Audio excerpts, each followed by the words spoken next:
Hello and welcome to the Planet Destiny podcast. Today I am joined by Sir Wallen and Briar Rabbit. Guys, go ahead and introduce yourselves. Right, so I am once again Sir Wallen. I was on last week's podcast, our first podcast, and I am a content creator here at Planet Destiny, and then I also do lore on my own channel. But that is who I am. I'm Briar Rabbit. I'm new to Planet Destiny and new to the podcast. I'm really excited to be on the podcast today. Thank you guys for having me. Loving the enthusiasm. I also have the Briar Rabbit channel. Come check that out when you have a chance. I do all sorts of stuff, everything from gaming headset reviews to Destiny, Crota, hard mode stuff, all sorts of stuff over there. Well, gentlemen, today the first topic of discussion that I'm going to introduce is hard mode Crota raid. We've had a while to think about on it. We've had a while to run it. We've had a lot of different strategies posted to Reddit, posted to Planet Destiny. What are you guys' opinions on it so far? I mean, I'm gonna be really honest with you here. I've ran it a couple times now. It took us a while in our first run. It took us a lot longer than I had liked. I like some of the things they added. I like lamps. I like how it's a little bit more difficult, and the bridge encounter sort of stays the same. Death Singer's a little bit more intense. Mm-hmm. But the entire Crota fight itself is, it's not fun. You know, yeah. I hate to say that. I just don't enjoy it. Like I'm not raiding this week at all. You know, and I play Destiny every day, and my team has just decided that we're not going to raid. I went back and started playing Battlefield 4 again, which is what I originally did. That's where I got my start on YouTube and everything. Are you guys waiting? Are you going to see if Bungie makes some updates, maybe make some fixes to the raid, or are you just done with it? You're just not going to do the hard. I mean, I'm not like because you see a lot of posts like that on Reddit and even on the forums. Where like, okay, I'm done. It's it for me. I'm more of a kind of guy that like if I don't enjoy a portion of the content, I'm not going to forsake the rest of the content. Yeah. So like I still hit up VOG regularly with my group, and that is just so enjoyable because it's relaxing. You know what to expect. And the enemies aren't like bullet sponges, kind of the way they act in Crota hard mode. Mm-hmm. So I'm not done with the content. I have a feeling they're going to make some changes here pretty soon. But it's going to be interesting to see what those changes are going to amount to. Yeah, I'm going to agree with you there. Like, I'm kind of in the same boat. I'm obviously not going to quit playing Destiny. I do it for my job, and I absolutely love the game. But man, right. the entirety of the Crota hard mode raid, like up until Crota, it's fine. Yeah, I can deal with the enemies being level 33 and whatnot.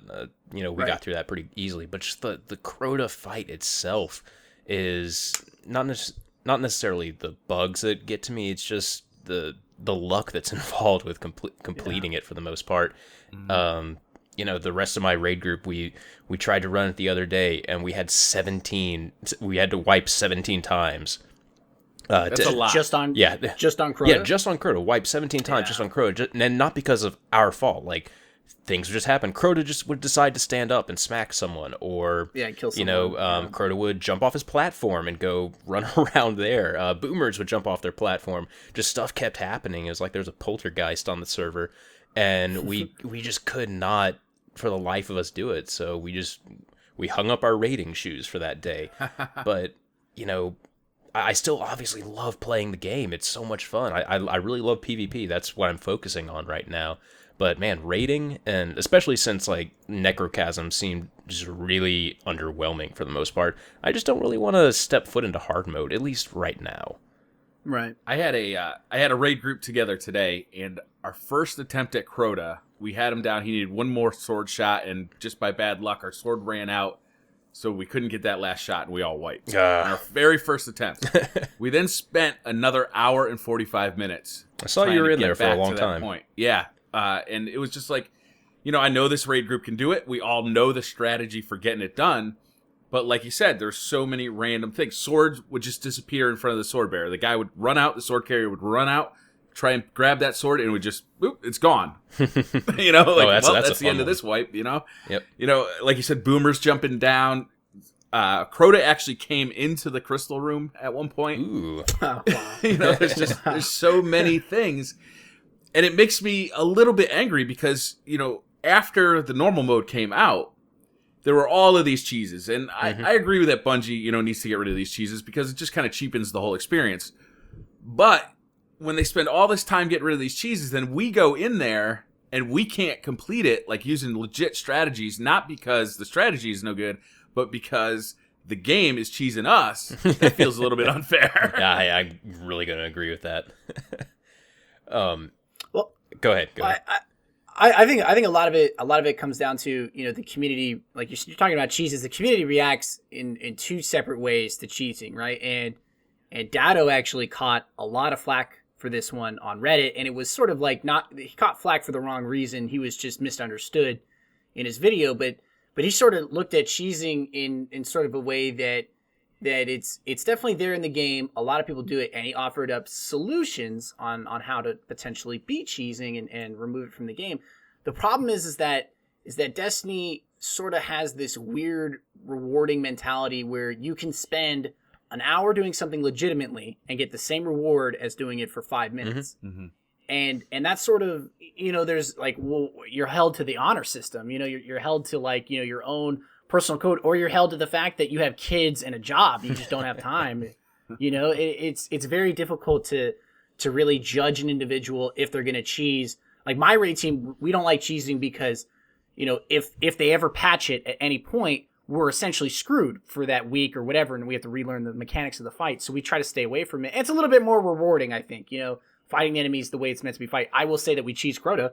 We sit there on the middle platform, that middle ledge, and we don't shoot the mobs at all. We shoot Swordbearer, and then we go into ogre room when the ogres come out, and we kill one above them, and then we wait for the other one to come to us. Mm-hmm. I don't necessarily consider that method of cheese. I think that's just a creative use of the game environment. Like you're still doing the encounter normally. I think a cheese would be something more along the lines of like, the original Atheon cheese, or knocking them off the side or something like that.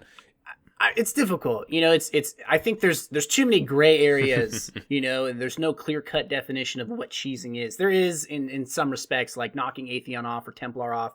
That's definitely a cheese. But I don't think that the fight was intended for you to sit on that middle glass right there. I really don't think so. I don't think that's the way the fight. Maybe it was, but I don't think it was.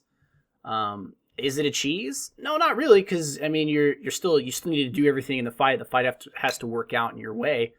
But the whole raid itself is infuriating. It really is infuriating. Yeah.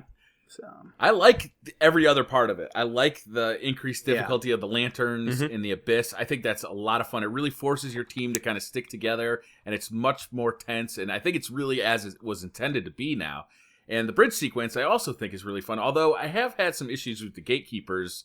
Sometimes they stun, sometimes they don't stun. Yeah, I've seen that. You don't really know what's going to happen to those guys. And if you don't get that first gatekeeper, you got a boomer and a gatekeeper for the next guy. That's tough. But and even the Shrieker hallway, I think, is a lot of fun now. It's even more difficult than it was. Right. Song of Ur-Ute, I'm kind of 50-50 on.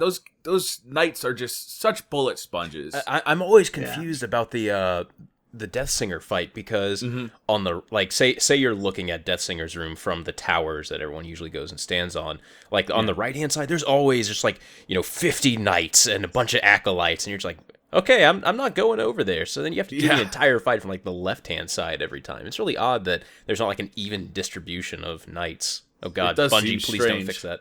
Yeah, please don't. We have guys that just refuse to go the right side to kill that wizard. Our strategy now is we have one person go to the left side, and he just you can do everything over there. It's really simple. And then we have everyone over on the right, or everyone over on the right hand side trying to do damage control, kill everything. Yeah, it is tough over there. But yeah, everything seems fun up until you get to Crota, and then boom, it is just a nightmare. Now, what happens if on Friday we see a weekly update from Deej and he says we've erased all the cheeses for the Crota fight? What's the community going to say at that point? You can't stand on that ledge and you can't kill the ogres from above the door. You can do the fight in sort of, I don't want to say it's a legitimate way, but you can do it like the standard way, which was the normal mode way, where you stand either on the left side, take out Boomer Tower, or on the right side, take out Boomer Tower, however you wanted to do it, right? That would probably become the standard strategy, because you can't stand in the middle and the bottom anymore because there's a gatekeeper there. So I still think that, the community is great. I love the community. I think the Bungie forums are a bit kind of like a zoo. The Bungie forums are anything kind of goes there for the most part. Yeah. and you see a lot of, it's a good place to get information because you kind of see how like the sort of the community in general is reacting. There's some good posts, there's some gnarly posts, and it's sort of like the extremist version of Reddit in a way. Like Reddit's really good too. Reddit has a lot of good information. There's a lot of really good individuals that post up ideas on how to get things done. I think that if they came in on Friday and removed it, just changed the fight, people would flip. They would get really mad. I would, probably be like, all right, well, that sucks. We got to relearn the fight. But I know a lot of people are not as nonchalant about it, and they will, react. Well, poorly, I mean, we saw the original reaction to the Atheon fight. That was pretty brutal. That was loud. That was a very loud reaction. Loud reaction. I was part of the negative reaction there. I really didn't like that, but we got through with it. You're referring to the fact that you couldn't just put 3 people in the back of the fight. Yeah. All of a sudden the warping became random. I definitely liked it because now people had to actually learn the fight. Mm-hmm. But I'm actually confused by the I'm missing a word here. I can't really think of it. The design principle that they're doing for like the raids where like Atheon fight, or pretty much all of Vault of Glass, like everyone has a role, and then in Crota's End, everyone has a role except for the Crota fight, where it's pretty much entirely dependent on the sword carrier. Like right. And if the sword carrier isn't the host getting the best possible connection, then well, man, you're probably not going to be able to complete Crota. That's pro tip of the day right there. I didn't find that out about that little tip until today, and man, as soon as it was brought up, I was like, yeah, that makes perfect sense. Yeah, that's one of the things that I definitely learned as well. Pro tip, guys, if you guys are having trouble on Crota, everyone disband the group and then join back in on whoever you want the sword bearer to be. You'll have a much easier time, as easy as the Crota fight can be, I guess. Especially on Tuesdays. It seems like Tuesdays is the buggiest night. Like everybody's in there. Everyone wants to do it, yeah. Network traffic's at like the weekly high. If you go in there on Wednesday night, it just doesn't seem as buggy. Yeah, I think we're going to start changing our raid nights to Wednesdays as well. That's our raid group said the same thing. Why don't we change this to Wednesday? That's when we go. We don't go like Tuesday, during reset anymore. We go Wednesday morning now, and it's a lot easier. You don't have to like kind of stay up. You're not tired. You're ready to go. Every time the new DLC comes in, we always try to be there on one of the top teams. But it's really that I think the top team mentality, kind of getting off track here is sort of, it's really interesting because the Prime Guard got it first in normal VOG, and then a completely different team got it for hard mode on VOG, and then a completely different team got it for normal, and then I'm pretty sure again a completely different team got it for hard. It's been someone different every time. Yeah, and I like that. I really do like that fact that there's a lot of really good raid teams out there, and they're sort of giving out their strategies to the teams that are like, because I know that when we did normal mode on Crota, we sort of adopted strategies for the hard fight and kind of made our own in a way. That I think is not necessarily, I think it's the standard now, which is what everyone does, at least in normal mode, they sit on the left side or the right side and just take out boomers, or they sit under the stairs or whatever. And that's pretty much like one of the standard strategies. And it's not like, our group came up with that. I think it's just the most effective way to get things done on that fight. And, I hope that they do address some of that raid in general. At least I think everything up to it's fine. I hope they do address some of Crota, though. They really do need to take a, bigger magnifying glass to the Crota fight, really figure out why some of this stuff is happening, just to make the user experience more consistent. Because as I guess we're all feeling right now, it is a little bit depressing we obviously love running, we love being with our friends running the raids, but man, it's just a downer to have to deal with that every week, or just to have that looming over your group. Like, okay, you guys are going to get to Crota, and you're going to have to deal with this crap. And I don't mind a challenge. I enjoy it. It's fun to kind of work as a 6-man team and get through this. But when you're constantly wiping because of things that are totally outside your control, that's when it really gets frustrating. I'm going to agree with you there. Well, I mean, let me bring up this is a Reddit post here from Nakari7. I believe I'm pronouncing the name right. And I don't know, you guys may have seen this, but he's talking about keeping all of the raids relevant. And he wants to keep all the information, all the stuff relevant, so that like when the next DLC drops, you wouldn't be able to do, like, you could still do VOG normally, but you'd be doing VOG on level like 34 and Crota hard mode on 34. And all the gear that you would get from it would be 34 gear, so that if you wanted VOG gear again, you would get the standard light gear, the standard weapon gear. And I don't know what you guys think about that personally, but I think that that going back and doing VOG on level 34 difficulty as a 34 or a 33 or whatever would be very interesting to do, because it sort of offers the challenge and it gives you an opportunity to get the old gear back that sort of has become less useful now. And I think it's actually a very interesting idea. It kind of gives you extra content without actually getting extra content. Can you imagine a Fatebringer at 330 attack? Please. Yeah, it'd be fantastic. No other gun in the game. Yep. I'm gonna agree that would be an interesting thing to do. I kind of take most of my raiding experience from World of Warcraft. Played that game for 10 years, but right. Like, say how they do it there is, there's a jump in the gear levels. We'll just call it that. There's a jump in the gear levels from raid to raid, but at the same time, it's all within the same expansion. But the real problem that I'm seeing with like doing that, well, actually, it's not really a problem.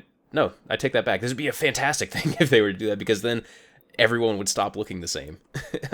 Yeah, that would be nice. Yeah, everyone. If someone wants to be 32 right now, they're all going to look the same, aside from whichever exotic piece they happen to be equipped and have equipped, and whatever shader they happen to have. That's the first thing I do when I enter their Crucible, is change all my gear so I don't look like everybody else. I'd actually really like them to just commit to the Iron Banner thing being level 32. So I think that gear should be level 32 as well. Like, it's all about level advantage there, so it should reward people.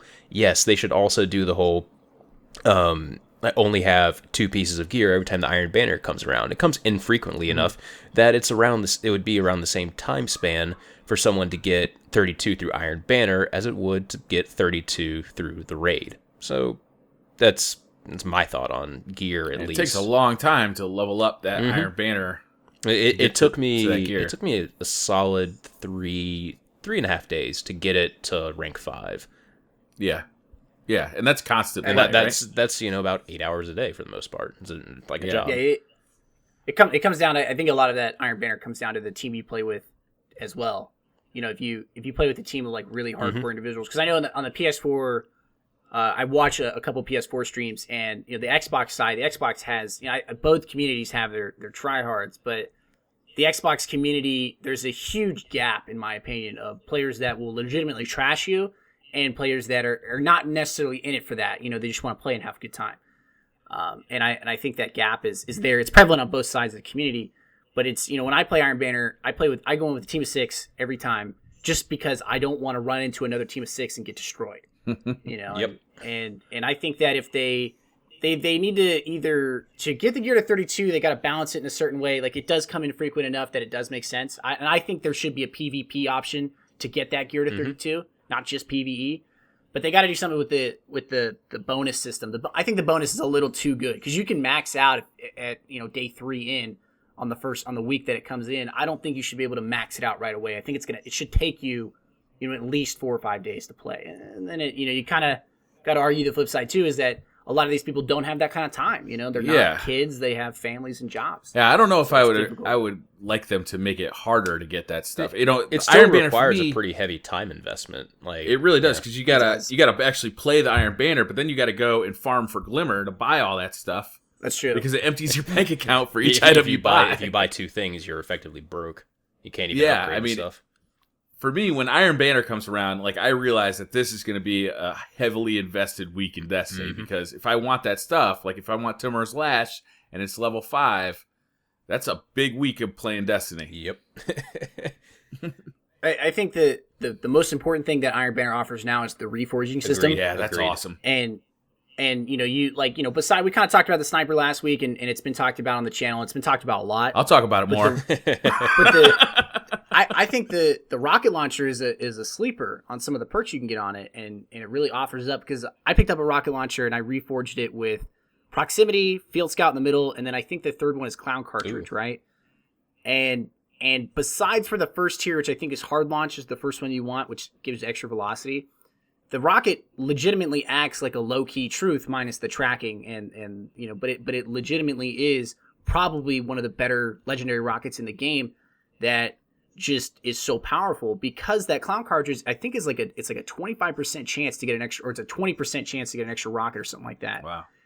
And in Iron Banner, in Crucible, when you pick up 4 rockets on a standard or 3 rockets on a standard, and you get an extra opportunity to get another rocket again and again and again, I mean that's pretty powerful. Mm-hmm.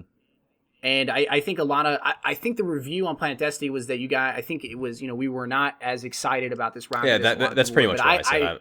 Personally, this is just me. I kind of prefer machine guns for PvP, but right. that's just me.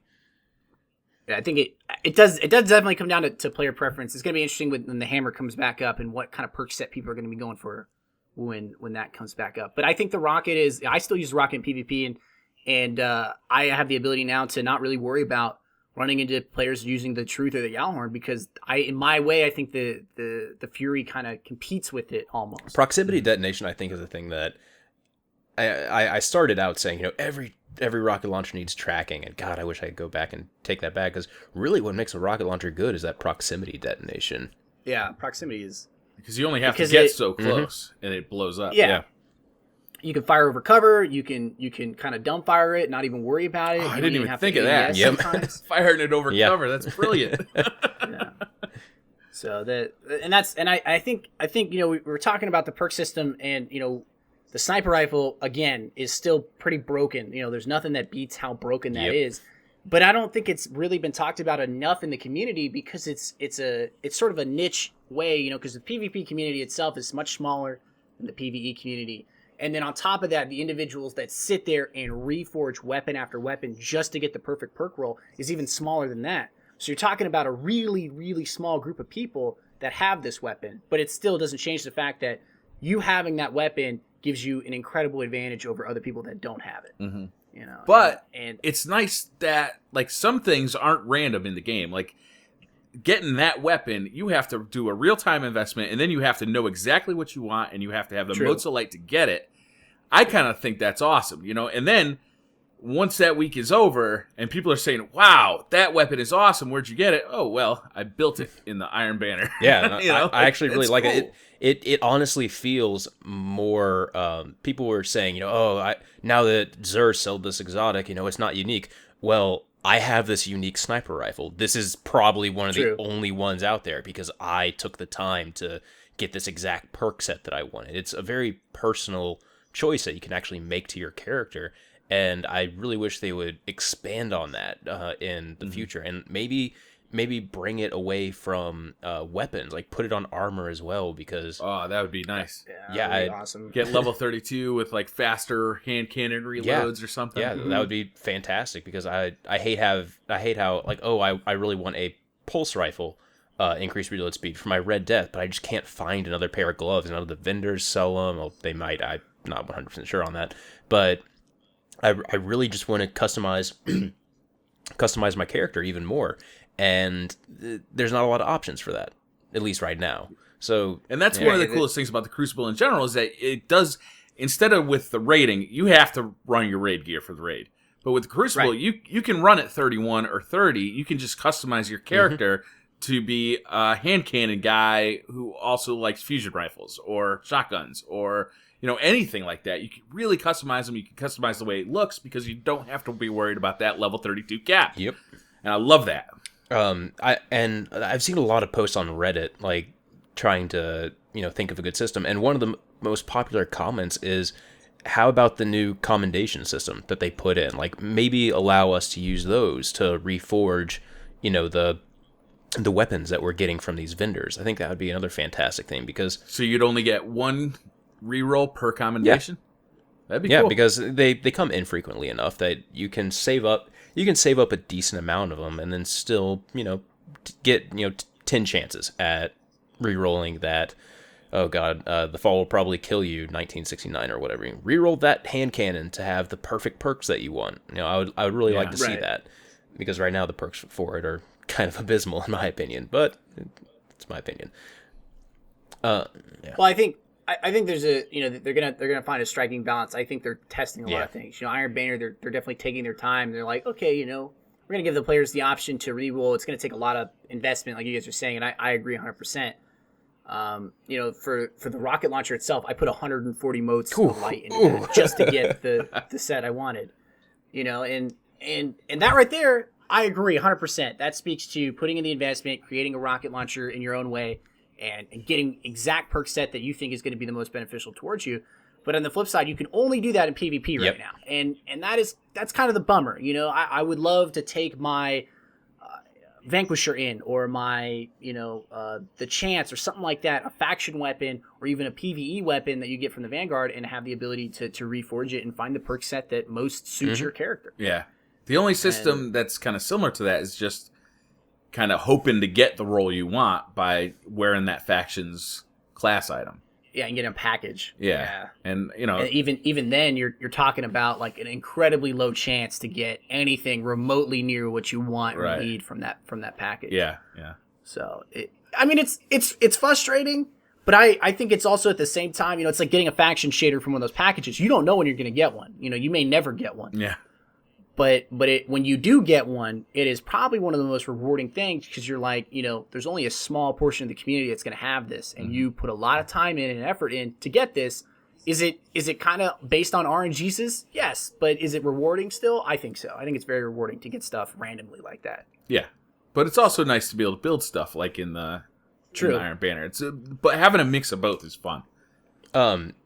Yeah, they're looking for it. I think they're going to find it sometime, probably in the next DLC or a little bit after that. They're going to find the balance they're looking for, that the community is going to be both most happy with. You're not going to see that kind of backlash that they're always getting, but they're not going to be able to make everybody happy. There's no way that's never been possible in any game ever. They'll make me happy if I don't have to upgrade all my exotics again. Oh, God, yes.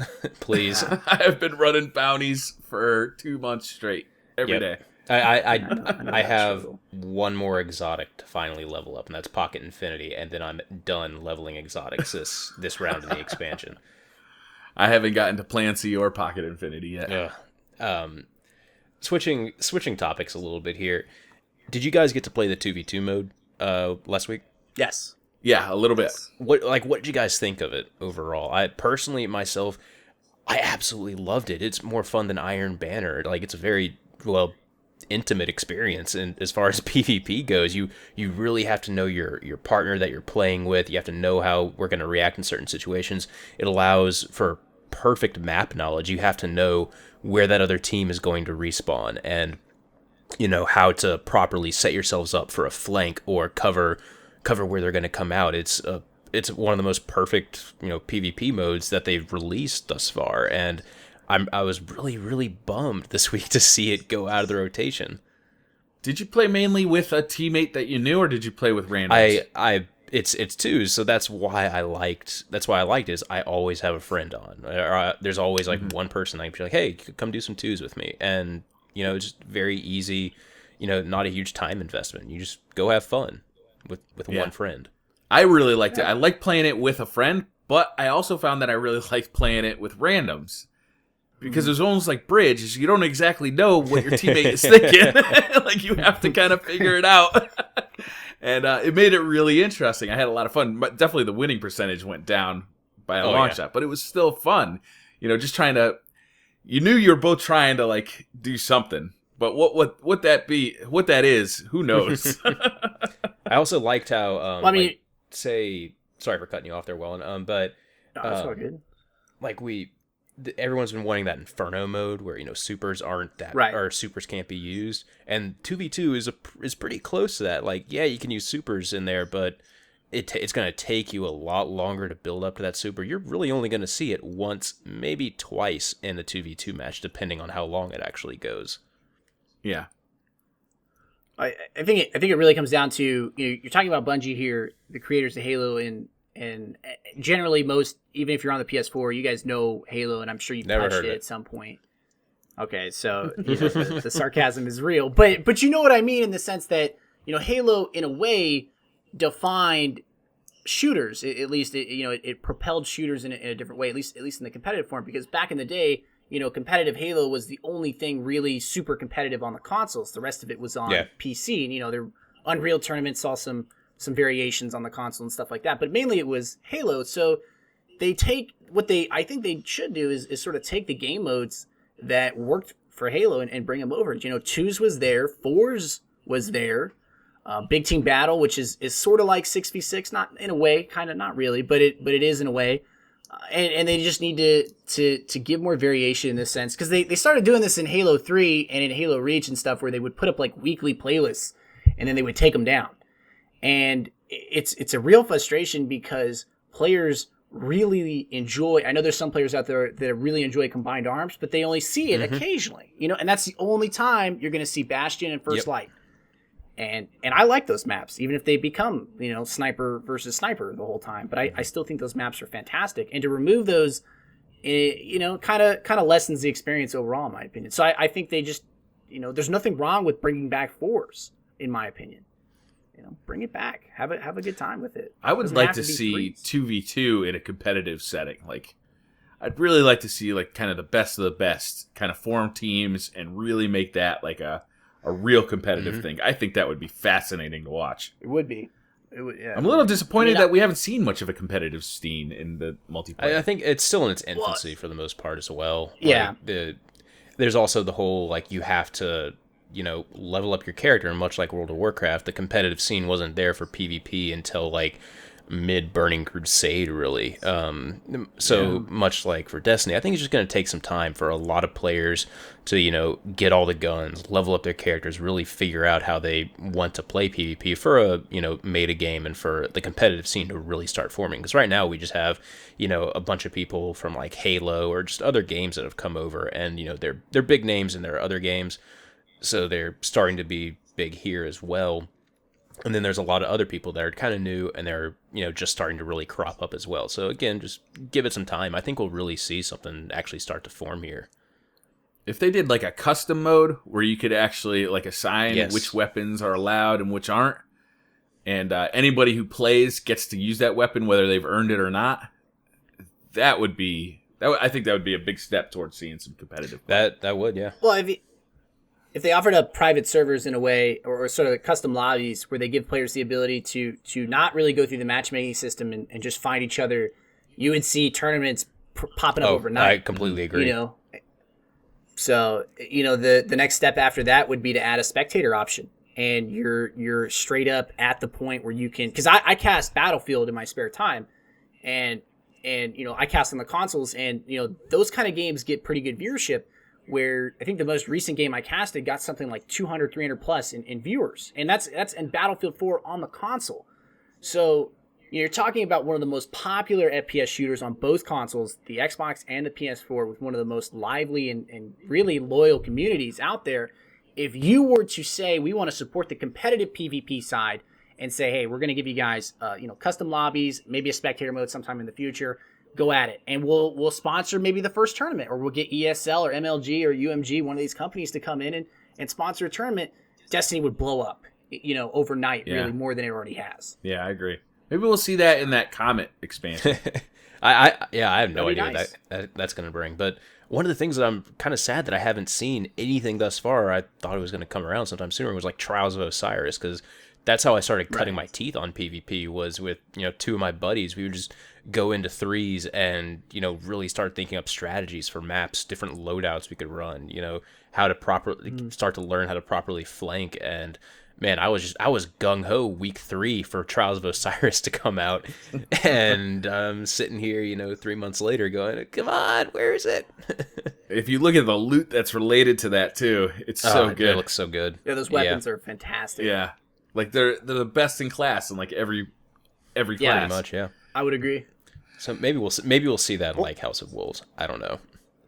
Well, maybe it's like the Queen's Wrath event, where they brought that out the first time, and then they pretty much made the statement that it wasn't ready. They just weren't ready to bring it out again, and that's why we haven't seen it again. To them, Iron Banner is something that pretty much was ready. They made changes along the way, and now the Iron Banner that we see is pretty much the Iron Banner we're going to get. Mm-hmm. And maybe they're kind of hesitant on releasing Trials right away, because maybe they have something planned. They're not sure how the community is going to react. Maybe they just don't have the time right now to invest in it. And they're working on, server related stuff. I think right now, more than likely what it is they realize that pretty much all the events that have come up thus far are just Iron Banner. They're PvP related events, and there's nothing really out there for the PvE related players. So more than likely, I we may not even see anything until House of Wolves where Queen's Wrath will actually show up again. That's what I think. And then PvE players, they'll get their event that comes up a lot, and then maybe Trials of Osiris will make its appearance there. I'm really hoping it does come soon, because that was one of the biggest draws for me to come to Destiny. The rumor is that the House of Wolves has something to do with the Queen, too, right? It's all about the Fallen. Don't you watch PlanetDestiny videos, son? Spend all this time. So, I mean, it would be perfect timing to get that event to come back with the release of the House of Wolves. Right. Well, the lore around it pretty much states that she controls a certain House of Fallen, and that a portion of this House of Fallen just don't agree with her rule at all and broke off. That's why you fight the Archon Priest. And that's why, if you've ever been to that area in Venus where you go up the elevator, I think it's called like the Divide or something like that, where you go up the elevator into where the Citadel is, you see nothing but you see Fallen tech with Vex courses basically all over the place. There's a whole bunch of lore really surrounding that whole event, and I think the way they've sort of told the story with Crota and Eris and stuff like that is definitely the best way they've done it yet, and I think it's only going to get better at this point. So I think I'm really excited for House of Wolves at this point, even though Crota just hit and we're still kind of wallowing in that and being a part of that. I'm ecstatic to see what they do with the next I am DLC. too. Maybe we'll start seeing more of the Queen and her space Lannister brother up in the tower. Maybe I'm really hoping they do something along the same lines in the story that they did with Eris, a very interactive experience, and I think that's what House of Wolves would definitely need as well. Yeah, Eris was a ton of fun. I thought it was a nice addition, and it'd be nice to even see them build upon that further. So speaking of stuff from this expansions going on, we've now seen all of the exotics from this expansion, except for Fate of All Fools, which we don't really know if that's going to come with Trials of Osiris, or it will come with Trials of Osiris, but we don't know when that is. So we'll just go ahead and say we've seen all the exotics thus far of this expansion. And I don't know if you guys share this opinion that I do, but they're all really underwhelming, aside from Dragon's Breath, which is pretty decent for the most part. But all of the exotic armor and stuff, it's kind of underwhelming, aside from one or two gems among the armor itself. Maybe I've been lucky, but I've been really loving the armor I've been getting. What have you gotten thus far? Ruin Wings has been an absolute pleasure to use. Especially on Crota's end. Yeah, I can see that. Obsidian Mind, I also love, even though it seems to share a model that has been previously seen. The effects of constantly throwing out Nova Bombs is one of the most satisfying things to do with a Warlock that I've ever seen. Mm-hmm. I really like the Radiant Dance Machines. Really, God. Yeah, I love them. I love them in PvP. You're just moving around so fast; it's so hard to hit you, especially if you're using a hand cannon or something. Yeah, you're taking people down super quick, and especially you see the Suros so much in PvP. Keeping that reticle aimed on you just seems to be a little bit harder, and I've been messing around with it a little bit in the Abyss in the first part of Crota's End. And it definitely makes it easier to shoot while you're walking backward. You just got to be a little more careful of holes than usual. And they look cool as hell. I just wish that there was a perk on them that every time you danced, you got a little bit more super. But yeah, so the perk on the Dance of Scenes is ADSing. You move quicker, right? Yeah. While aiming down sight. That is. Yeah, for PvP, I could see a lot. When I looked at it, I don't have a hunter personally, but if I did, I would run that exotic in PvP, or the knuckle-headed radar is between those two. Because see, that's my thing is, even though half the perks for knuckle-headed radar don't work in PvP, that one perk of that extra situational awareness is just so good. Mm-hmm. So I don't care. A lot of weapons have that. A lot of weapons do have that, but I usually like to use an exotic primary, and unless I'm using Might of Multi-Tool, then I generally don't take advantage of that particular perk. Mm-hmm. So Radiant Dance Machines, at the same time, for an exotic, it's only half of a single point sling perk. So, and I'm looking at it, I'm like, man, it's just underwhelming to me. So if you combine it with the Might of Multi-Tool, yes, I did do that today, and it was extraordinarily fun. I was just running around so quick on the map, and That is definitely a loadout that I will experiment with more in the future. But as my number one go-to exotic for PvP, it's still Knucklehead Radar on my hunter. Yeah. Don't touch me. I'm sorry. Go ahead. No. I think that you mentioned some of the best ones. Ruin Wings, Obsidian Mine. Yeah. These are low key. Some of the I think the Glass House and the Apotheos Veil. Those two are pretty good. Apotheos' Veil was with the original. Was with original game. Original. Okay, so I haven't seen it since. I just didn't see it at all. It's like the skull of a Hamkara. I haven't seen that. I think I've seen it like two or three times. Xur has yet to sell that one. I don't even yet see to sell people that using and the Praxic Fire chess piece.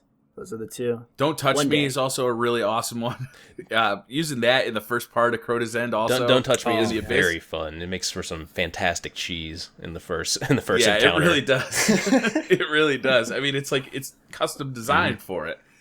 Unfortunately, that is almost useless in the Crucible because once you're meleeed, you're usually dead. I've never seen it actually work. I used it for a couple times, and if I didn't get one hit by the melee, usually people do a follow-up melee anyway, so it didn't really work too well.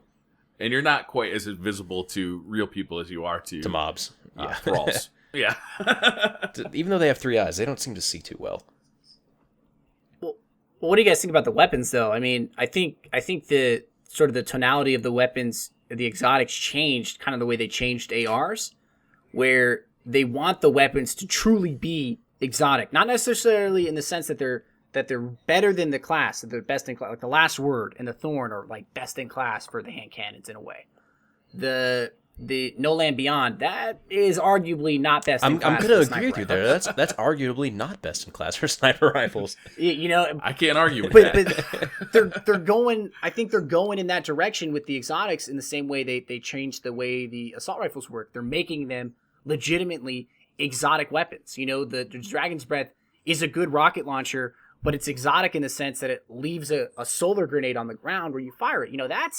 That's exotic. You can't really find that anywhere else. Yeah. Can you imagine if that was around when Atheon could be cheesed? Oh, just six of those. Yeah. People would put their Galahorns Some away. fine and pull stinky those out.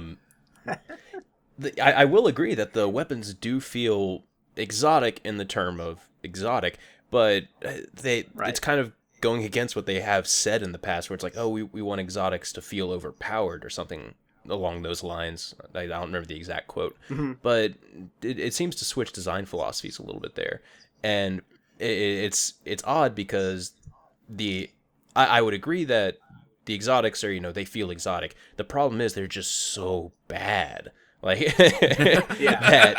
yes, these stand out from other weapons. In fact, I relate them to white weapons because they're just that bad, or the white quality common weapons. Like, right. You're like, man, that's bad. But like, say No Land Beyond, yes, it is exotic in how it's presented, but at the same time, you're not killing anything with it, and there's too many problems associated with it.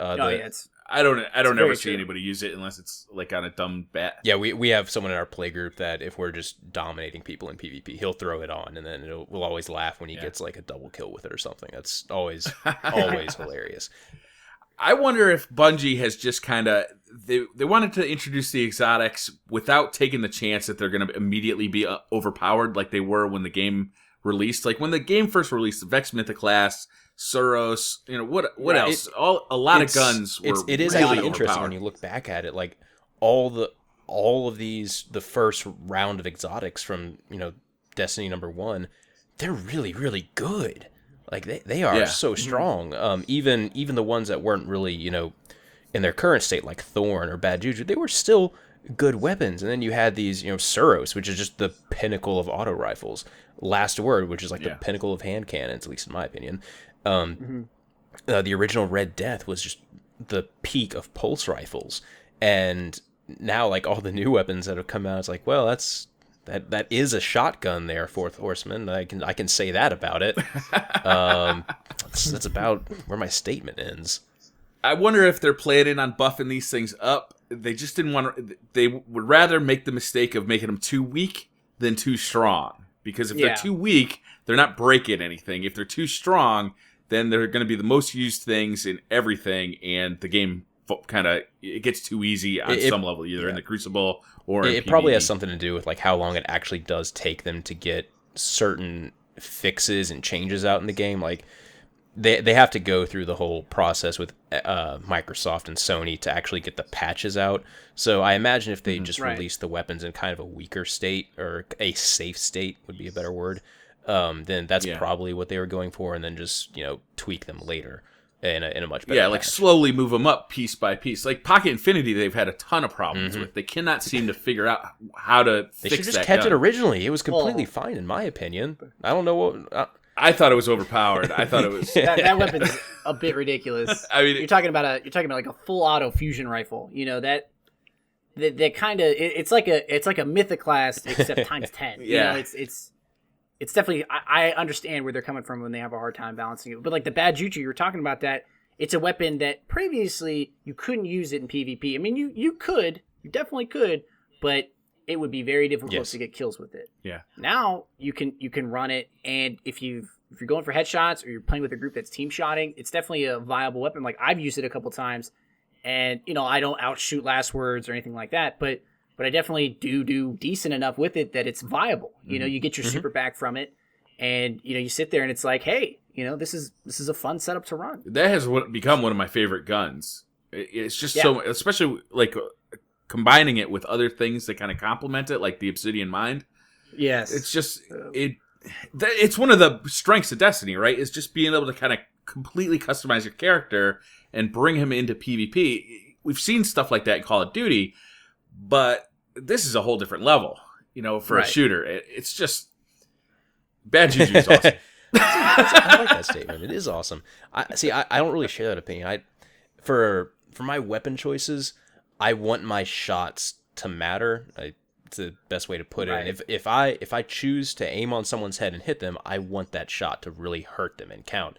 Whereas pulse rifles, auto rifles, and even some scout rifles, like you hit someone in the head and it doesn't do much. But with a hand cannon, like do that 2, maybe 3 times depending on the hand cannon, and they're dead. It's a very that's why I prefer the hand cannon archetype. So I think everybody has kind of come around to the hand cannons.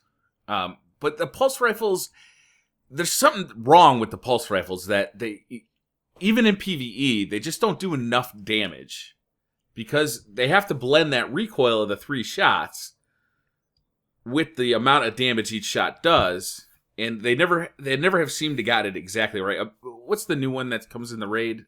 Oversoul. The Oversoul Edict. That one seems to be about right. It's so close. It's so very close. And it's a good one.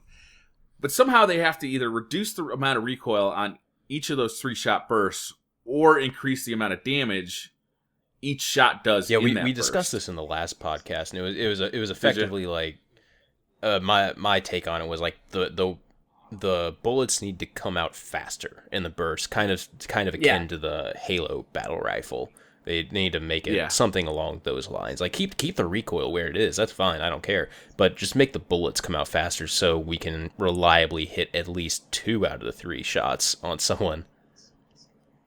Yeah, because with the Red Death, Bad Juju less so because it's fully automatic. But with the Red Death, you kind of run into that problem where you'll hit 2 headshots, and not necessarily the recoil does take up on that.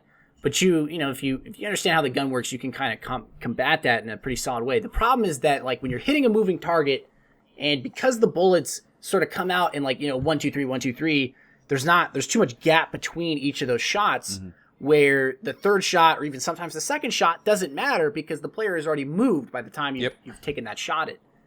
Yeah, and that is a fundamental problem with the pulse rifles. The pulse rifles right now, is the way they act, they are a low tier weapon to use. You won't see it very much unless you're playing one of those really niche characters that is built towards it. Yeah, but the perks on them are often really good, like the Red Death and the Bad Juju. Yeah, it's true. We really got far away from the exotics and here. Well, there's not much to talk about there, I guess. What do you guys think about the legendaries from the Dark Below? Do you think they stand up to what was pre-Dark Below? I've actually thought about this a lot as well, and man, aside from like 1 or 2 vendor weapons, they're all just really unappealing to me. There is no replacement for what was the great the Devil You Know, or Lord High Fiction. Both of them were fantastic, but Devil You Know was arguably the better weapon. Both those hand cannons were fantastic. We had auto rifles of Shadow Price, Grim Citizen. Vanquisher is still very good. It's so close to that high rate of fire, low impact one, but it still has just enough impact that it kind of edges it out into the older style of auto rifles. And then we had the older shotguns as well were fantastic. The old fusion rifles, the fusion rifles are actually mostly the same. It charges and kills someone in one shot, doesn't matter. But there's only 2 weapons that I can actually say are good for the most part. There's the Saturn Rapier scout rifle, I think, and then another nail in the coffin is good for scout rifles as well. And then there's the shotgun, Secret Handshake with shot package. Yeah, the Secret Handshake is awesome. The rest of them are all just either kind of mediocre or unappealing, at least to the original legendaries that were offered. Right. You can get a drop that really makes it much better. Yeah. I've gotten a couple of scout rifles that have Firefly on it, and wow, all of a sudden this gun is one of my favorites. Mm-hmm. The Rapier in Crucible, the vendor version comes with Firefly and Outlaw on it, which are arguably maybe the best perk you can get for a PvE. Fatebringer is so good rifle as well. It's all about headshots. Yeah. Yeah. So I think it comes down to again, we were talking about this, the tone change with the weapons. They're still trying to figure out what they want the weapons to do and sort of to balance them. Right now, pulse rifles, we were talking about, sort of don't really do anything effectively. The scout rifles are good, but they're more so good in PvE than they are in PvP. Whereas hand cannons pretty much dominate in all. I would say you could dominate in both realms. The Word of Crota is a pretty good hand cannon. It's not a Fatebringer because it doesn't have the Firefly perk on it, or either the Outlaw perk on it. It doesn't have either of those, but it's still very, very good. Whereas, the ARs are kind of lackluster because they're just, you're not rewarded for actually hitting your target in the head. It only does 4 more damage as opposed to a body shot does 16, a headshot does 20 with those high rate of fire auto rifles, at least the high rate of fire mid-range impact ones. And it's interesting how we've seen a fundamental design change in auto rifles. I think we talked about this last time as well, but auto rifles used to, be Grim Citizen, Shadow Price, 2 fantastic weapons.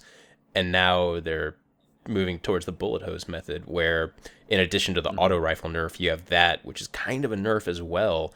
And I really haven't seen much auto rifle usage in PvP aside from Suros.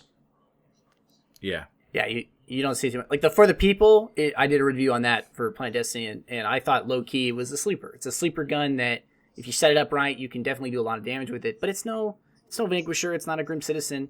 And it's not one of those weapons. Which Shadow Price could stand toe to toe with Suros. Definitely. Definitely. Yeah. I definitely agree. But there's nothing that they sell now that can do that. Yeah. So maybe they'll revisit it in the future. One can only hope. But I think that they're kind of figuring out what they want to do, and we're not going to see it for a couple months. If longer. Yeah. So. Say for House of Wolves, just spitballing here. A new round of legendaries comes out. What would you guys really want to see in terms of legendaries, at least from the ones offered from the vendors? Is there anything in the normal archetype of weapons that you would want to see offered from the vendors? Personally, I want a scout rifle with fully auto on it again, or they fix the jamming mechanic in the scout rifles, where if you mess up the rhythm, you slow down shot fire. They fix that. Or they give you a full auto one again, I'm happy. I'm cool. Because the Vision of Confluence is one of the best things in the game. Yeah, that first set of raid weapons was amazing. Yeah, it was. I agree with you. I would like to see full auto on scout rifles. Firing a scout rifle for more than an hour really tires out my finger, in a way that a hand cannon doesn't. I would like to see a hand cannon that's really something special. Do you have any other thoughts? Going Firefly on it. Yeah, Firefly on it would be nice. I don't know if they could sell that though, right? It's almost too special.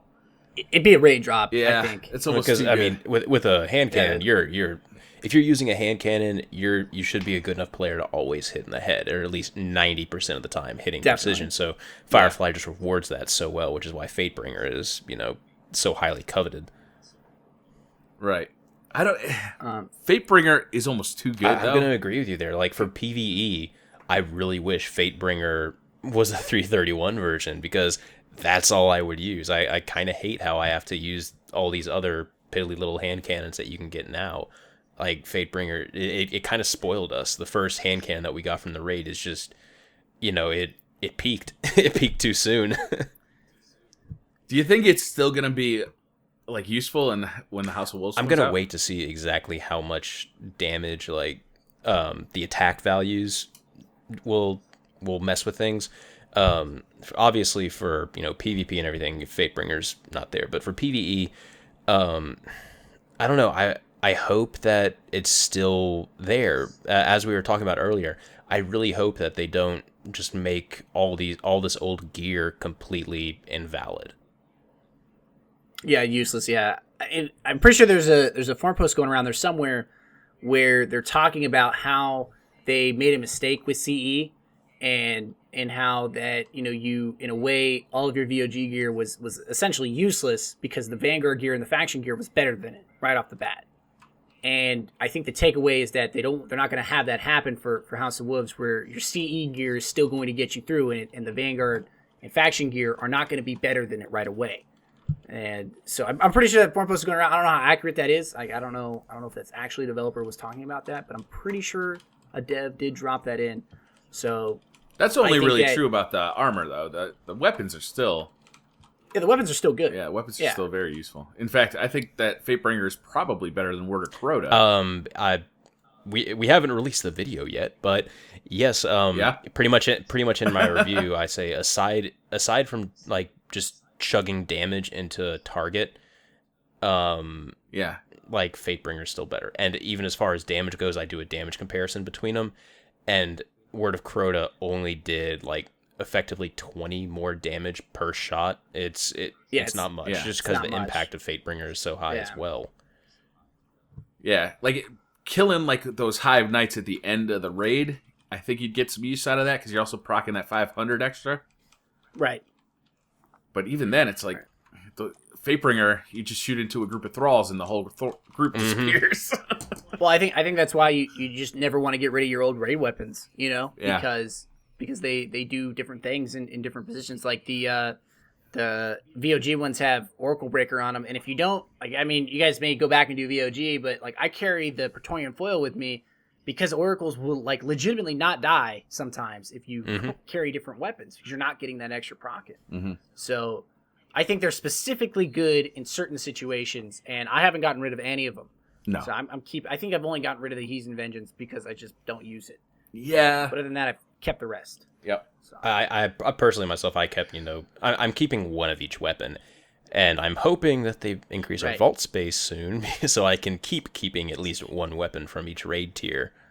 Yeah, that is getting very I like keeping one of every exotic, one of every legendary that I enjoyed, and it's like I have 4 slots left on my weapon part, 2 slots left for inventory reasons, I keep a stack of each material, a stack of all the what are they called? Telemetries, stack of telemetries, stack of each material, and then all my ascendant materials, and then various other things. I only have 1 slot left in there.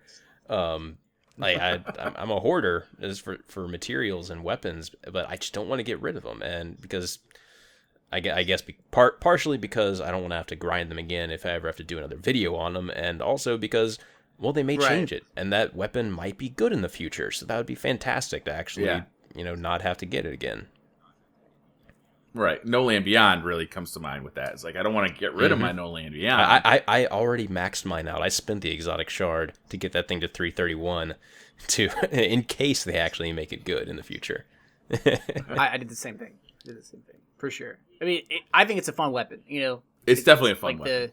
It's a fun weapon, but it's niche in the sense that you're not going to see it really too often. I hope they do something in the future with the old weapons where they either bring them back or give you the ability to go back in and get them again at a higher level. And maybe we'll see that because, I don't want to see VOG and even CE become irrelevant in the future. I don't want to see those weapons become irrelevant because those speak to the accomplishment of the players that went out there, got it done, and now have those weapons. And then unfortunately, like whenever a new DLC drops, you're like, well, I can't use my favorite weapon anymore because of this and that. And that's sort of the way I think DLC operates in most MMOs, even though, Destiny really isn't an MMO, but it acts like one. With WoW, when BC came out, and even when Blackwing Layer came out, it sort of trumped gear prior to it. So you have to find a balance between the two where you don't necessarily, it's not like pay to win, and you still reward the old players. They got to find a balance between those two. I don't know how they're going to do it. There's a lot of frustration in my raid team about like having stuff that they just finally got. Like people just got the Vex, people just got Fatebringer, it's already like, well, we're on. I like how they said, Vex is. We want Vex to be the best PvE weapon out there, so we're going to increase the attack to 323. They did that. Week later, Crota DLC drops, and everything's at 331. So it's like, well, that was fantastic. And we want it now to be a moment in time. Well, okay.